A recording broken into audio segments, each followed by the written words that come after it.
Dear students, आप सभी का हार्दिक स्वागत। आज हम पढ़ रहे हैं संगीत संबंधी परिभाषाएं, जो बेसिक परिभाषाएं कही जाती हैं। तो शुरू करते हैं।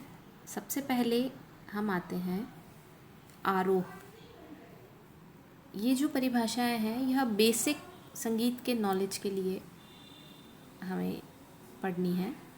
सबसे पहले हम आते हैं आरोह। आरोह जैसा कि हम नाम से समझते हैं, आरोह मतलब चढ़ना। तो संगीत में स्वरों के चढ़ते हुए क्रम को आरोह कहा जाता है, अर्थात सा रे ग म प ध नि सा, इस तरह से स्वरों का क्रम जो चढ़ रहा है। अब राग गायन में इसकी विशेषता इसलिए मानी गई है क्योंकि यह आरोह हमें ये दर्शाता है कि जब भी कोई राग में स्वरों का प्रयोग होगा तो आरोह में कौन कौन से स्वर प्रयोग में लाने हैं। अर्थात कई बार ऐसा होता है कि सीक्वेंस सीरियल वाइज स्वर चलते हैं, लेकिन कुछ रागों में कुछ स्वर वर्जित होते हैं। तो आरोह से हमें यह पता चलेगा कि राग के आरोह में या राग के चढ़ते हुए क्रमों में कौन सा स्वरों का प्रयोग करना है तथा किस प्रकार करना है। तो स्वरों का बेसिकली स्वरों का चढ़ता हुआ क्रम आरोह कहलाता है। दूसरे नंबर पे आता है हमारे पास अवरोह। आरोह चढ़ना, अवरोह मतलब उतरना, जैसा कि हम नाम से जानते हैं। अवरोह में स्वरों के उतरते हुए क्रम को दर्शाया जाता है।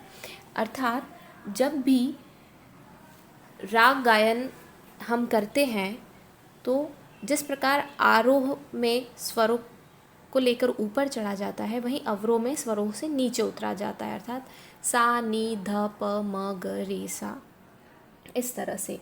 वहीं पे जब रागों की बात आती है तो अवरोह यह दर्शा रहा है हमें कि पर्टिकुलर राग में स्वरों का क्रम किस प्रकार है। अर्थात कई रागों में, जैसा कि आरोह में होता है सीधा चढ़ाव सीधा,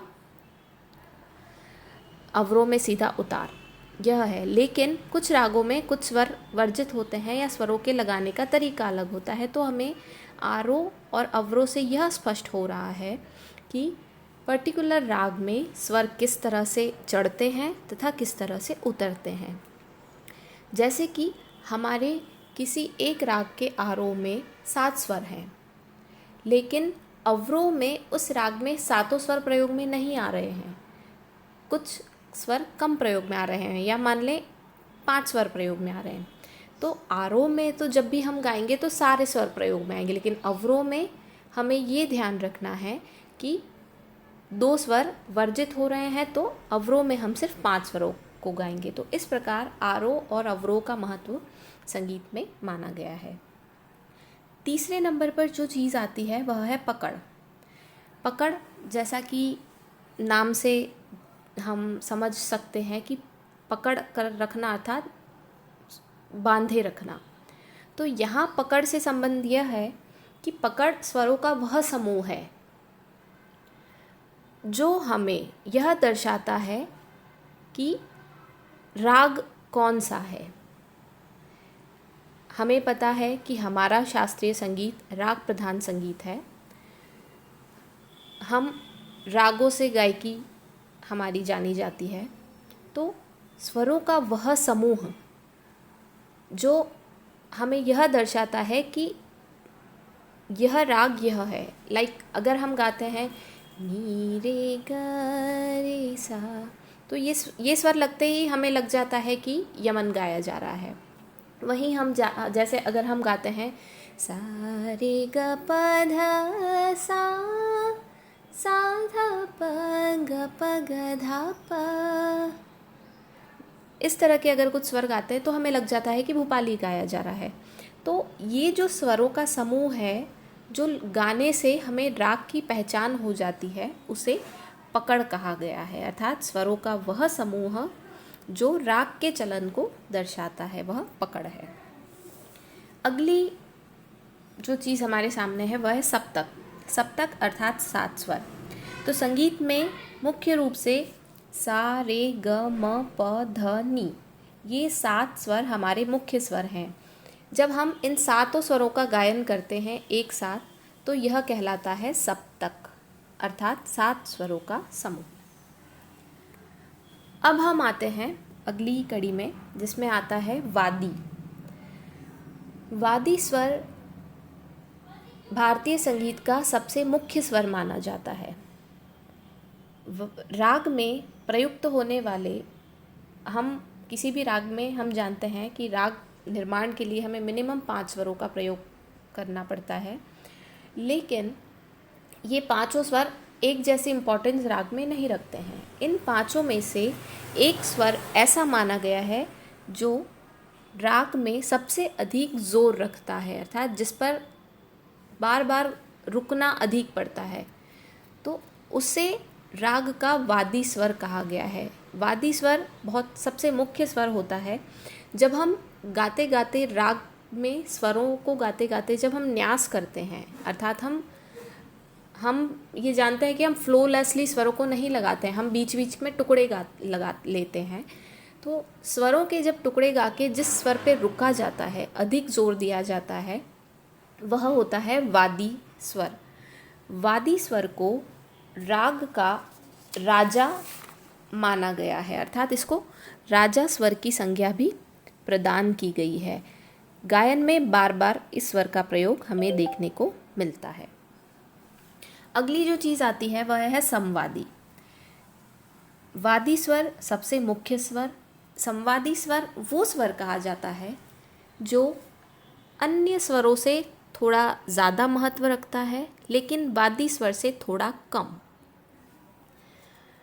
तो संवादी स्वर को मंत्री स्वर की संज्ञा प्रदान की गई है। वादी स्वर अगर हमारा राग सप्तक के पूर्व भाग में, अर्थात सा रे ग म, इस भाग में है, तो संवादी स्वर हमारा उत्तर भाग में होगा, अर्थात प ध नी सा।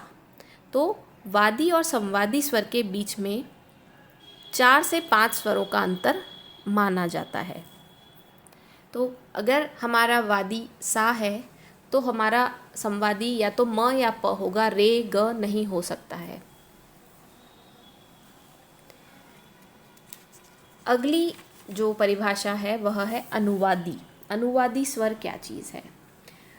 वे स्वर वादी और संवादी के अलावा वे स्वर वादी और संवादी के अलावा जो हमारे राग में प्रयुक्त होते हैं उन्हें अनुवादी स्वर कहा गया है। अर्थात अगर किसी राग में हमारा वादी स्वर सा है, संवादी म है, तो वादी संवादी हो गया। उसके अलावा उस राग में जितने भी स्वर प्रयोग में ला रहे हैं उन स्वरों को अनुवादी स्वर की संज्ञा प्रदान की गई है।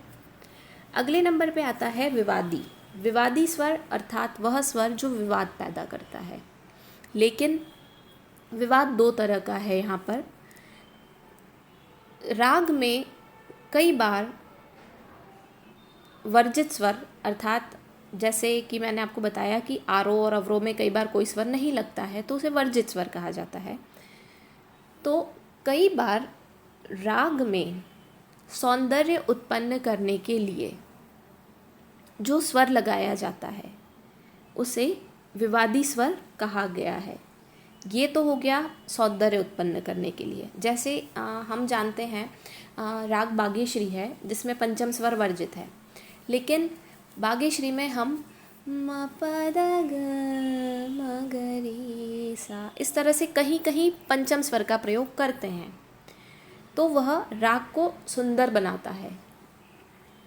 अगर वहीं पर कभी ये हो कि गलती से या फिर राग में ऐसे स्वर का प्रयोग कर लिया जाए जो राग को बिगाड़ रहा है, तो वह भी विवादी स्वर कहलाता है। अर्थात राग में विवाद पैदा करने वाला स्वर विवादी स्वर है।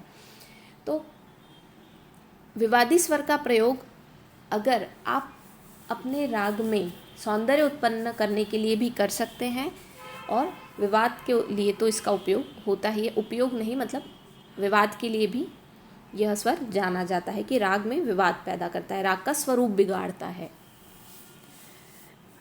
तो यह थी कुछ बेसिक परिभाषाएं। अगली क्लास में फिर मिलेंगे। आप सभी का बहुत बहुत धन्यवाद।